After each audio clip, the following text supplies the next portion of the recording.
इधर जन्नत के टूर में दुनिया का सबसे खूबसूरत चीजों में से ये एक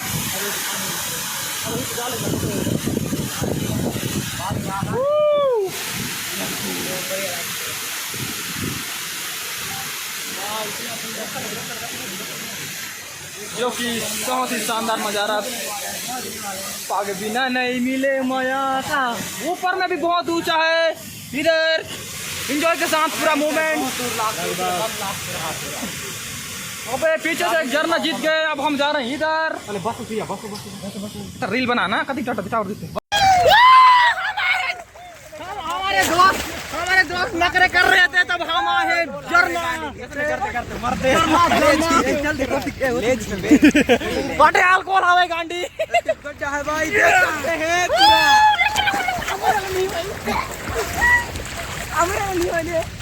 और हम भी ऐसे ही भी इंजॉय करेंगे, उसको भी हम बाद में दिखाएंगे।